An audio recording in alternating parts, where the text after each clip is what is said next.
Hari ini saya bertemu dengan salah seorang direktur perusahaan daerah pasar. Nah, bagaimana sebenarnya perkembangan pasar yang selama ini berjalan maupun mungkin akan ke depan seperti itu apa. Tetapi mari kita kenal dulu sejauh mana dengan keberadaan pasar dalam kondisi yang saat ini seperti apa, dan pola mereka atau membangun metode-metode yang mungkin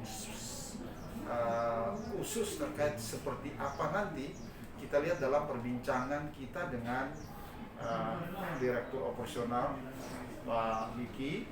Nah, ini lebih kepada bagaimana kita mengenal pasar itu sendiri, seperti apa dan siapa yang terlibat dalam proses penyelenggaraan, pengelolaan sistem usaha daripada dinas pasar. Oke, Pak Diki, selamat siang Pak Diki. Selamat siang. Oke. Saya ingin bertanya sedikit terkait dengan dalam kurun waktu yang sudah berjalan ini, seperti apa kemudian Bapak awal-awalnya itu diangkat sebagai direktur operasional? Apa karena ada hubungan hubungan emosional dari partai, atau memang ada profesionalitas tersendiri kemudian nilai itu datang dan ditempatkan Pak Diki sebagai direktur operasional? Ya, sebelumnya memang saya bekerja sebagai seorang profesional pada salah satu bank swasta di Kota Manado, dan kalau hubungan secara politik, saya bukan anggota partai, kemudian tidak masuk dalam tim pemenangan, tetapi di relawan saya ikut terlibat. Tetapi murni hasil evaluasi dari KPM pada saya waktu itu adalah saya memang ditunjuk sebagai profesional basicnya, sehingga dianggap KPM bahwa saya punya kapasitas untuk mengelola pasar ke depan. Karena memang sebelumnya ada juga jejak-jejak bagaimana saya berkecimpung di pasar. Nah, KPM itu sendiri apa sebenarnya dalam KPM ini kan yang wali kota apa itu? sebagai pemegang saham PD Pasar. Oh, jadi pemegang saham PD Pasar Tunggal itu adalah pemerintah atau wali kota ya. Nah, kemudian berdasarkan penilaian mereka melihat lebih kepada profesionalisme Pak Diki. Nah, oke. Seberapa jauh sebenarnya Bapak membangun sebuah perjalanan di dalam komunitas pasar itu sendiri? Boleh Bapak ceritakan? Ya, memang di saat awal kami direksi dilantik, memang sebab kita diperhadapkan dengan berbagai macam persoalan. Mulai dari persoalan retribusi, persoalan kebersihan, persoalan penataan, kemudian manajemen pengelolaan perusahaan. Ini yang menjadi urgent pada saat itu, sehingga kami direksi merasa bahwa apa yang langkah yang harus kita benahi di awal, yakni pertama kita harus membenahi cash flow. Selama ini cash flow PD Pasar itu sangat tidak tertata dengan baik atau tidak sesuai dengan porsi perusahaan yang seidealnya, sehingga banyak pos-pos anggaran keuangan yang tidak sesuai, sehingga ini malah perlu diperbaiki. Ini awal yang kita lakukan, sehingga di saat cash flow ini kita tahu kemampuan dan potensi kedepannya, inilah yang menjadi tolak awal kita mereformasi hampir sebagian besar, kalau boleh dibilang hampir 80% perubahan yang harus kita lakukan di PD Pasar. Oke, ini apa saja yang spesifikasi dalam penataan pengelolaan, misalnya pasar sendiri, kemudian perparkiran sendiri, atau apa yang lain? Berapa spesifikasi perlakuan untuk menata dan juga melakukan sumber pendapatan PD Pasar? Ya, kalau selama ini kan sumber pendapatan atau pengelolaan pendapatan PD Pasar itu lebih kepada penarikan retribusi. Itu retribusi harian, kemudian kebersihan, kemudian listrik, kemudian perparkiran. Itu yang menjadi sumber pendapatan. Jadi Padahal ini ya? Padahal ada pengembangan usaha yang selama ini tidak jalan. Tidak jalan. Jadi ada poin kelima lagi sebenarnya. Ya.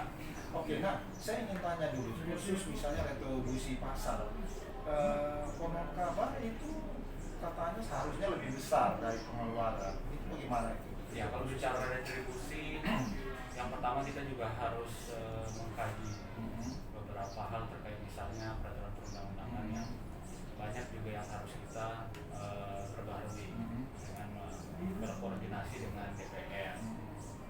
Tapi di sisi lain apa yang sudah berjalan hari ini, bagaimana kita bukan menambah sebenarnya, tetapi bagaimana meminimalisir kebocoran-kebocoran yang selama ini secara sistem itu tidak terkontrol dari penarikan-penarikan retribusi. Kalau bisa kita tahu loss budgeting yang terjadi dari 4 komponen di luar yang belum terberdaya satu tadi itu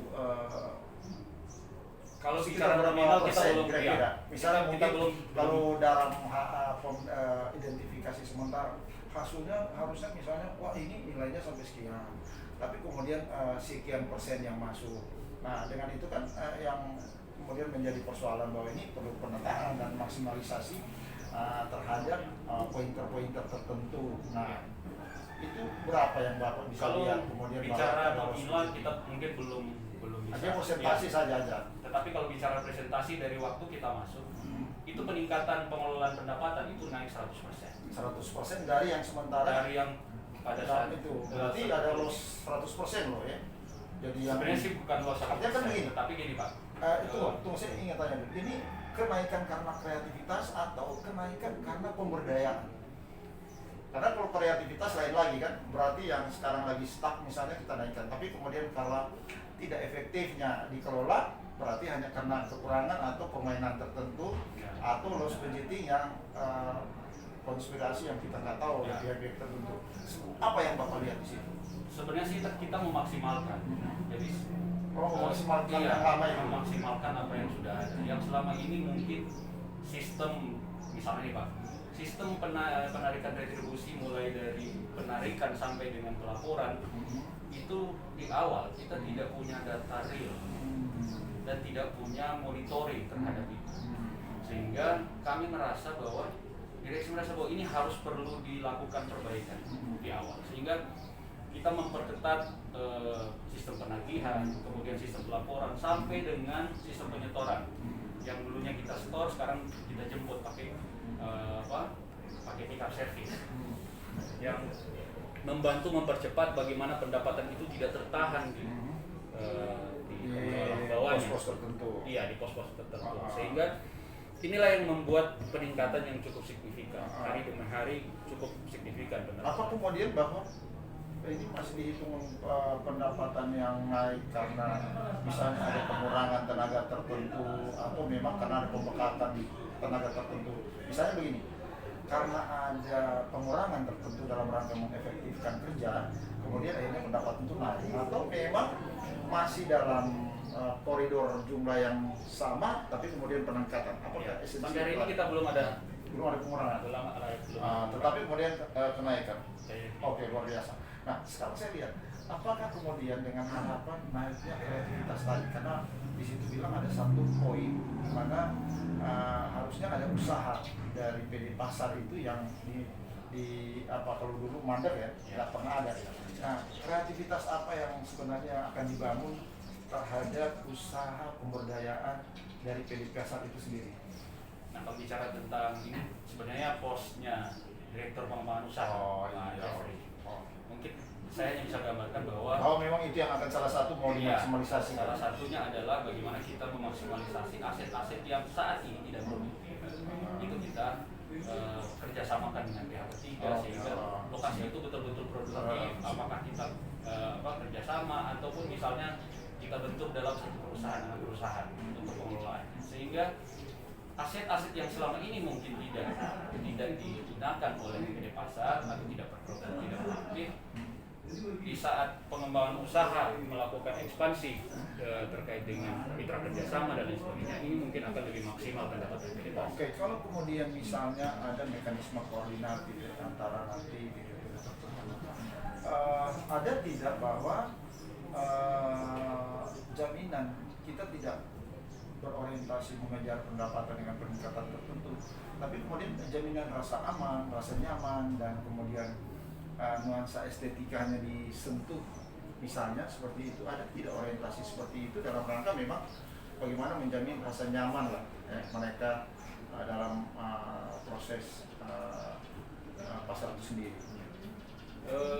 Kalau bicara tentang pasar sebagai visi misi Pak Wali Kota dan Pak Wakil Wali Kota ya, dan Pak Richard, itu yang menjadi target utama PD Pasar, yakni membuat rasa nyaman di pasar, pasar yang bersih, kemudian pedagang nyaman dan pembeli nyaman. Nyaman dalam artian bahwa pasar ini tertata dengan baik.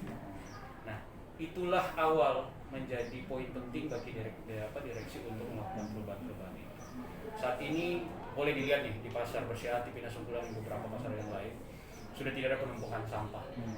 Itu awal yang kita lakukan. Bagaimana pembersihan drainase yang kita sudah lakukan. Kemudian bikin rekayasa drainase yang selama ini mandek. Kemudian bikin rekayasanya supaya bisa berjalan dengan baik. Oke. Kalau kemudian sampah ini, saya menjadi tertarik. Apa ini hanya seputar pengelolaan di pasar tertentu atau seluruh Manado? Soalnya bagaimana mekanismenya terhadap sampah untuk seluruh Manado dan pasar itu sendiri? Iya. Apa ada koordinasi atau ada bagian-bagian tertentu? Misalnya ini Pemda punya memang dikelola oleh dinas tertentu atau memang pasar is pasar? Ya, kalau terkait sampah memang yang berada di pasar, pengelolaan pasar itulah sampah-sampah hasil produksi ataupun hasil dari limbah pasar. Itu yang dikelola oleh pasar yang nantinya menjadi ada tempat tersendiri yang kita olah kemudian dibuang di TPA. Jadi sebenarnya pengelolaan sampahnya memang hanya khusus pasar aja, tapi yang kemudian seluruh Manado itu bagian dari yang pemerintahan kecamatan dan sebagainya. Oke, terima kasih Pak Amir Biki. Pak Biki, Irving. Enggak, saya ingat di mana Jakarta. Oke. Nah, terima kasih. Hari ini saya sudah berbincang-bincang banyak dengan Direktur Operasional Pak Biki sendiri, bahwa ada hal-hal banyak yang mereka sudah lakukan dalam rangka melihat bagaimana sebenarnya pola penataan manajemen, dan kemudian didapati bahwa tidak ada maksimalisasi daripada manajemen itu sendiri. Kemudian dengan dalam rangka itu maksimalisasi yang kemudian meningkat sampai 100% itu menjadi memang fenomena menarik. Artinya ada tata kelola yang sangat tidak maksimal. Nah, ini mereka kemudian berdayakan. Dari situ aja kita melihat bahwa mungkin masih banyak potensi-potensi yang akan dikembangkan ke depan, dan kemudian mereka juga melihat bahwa ada hal yang perlu dimaksimalisasi dengan pemberdayaan atau kreativitas tertentu yang akan dilahirkan. Nah, ke depan kita akan lihat seperti apa. Mari kita bertemu lagi dengan jejak Hendrik Peruso untuk PD Pasar Maju untuk Manado. Oke, terima kasih.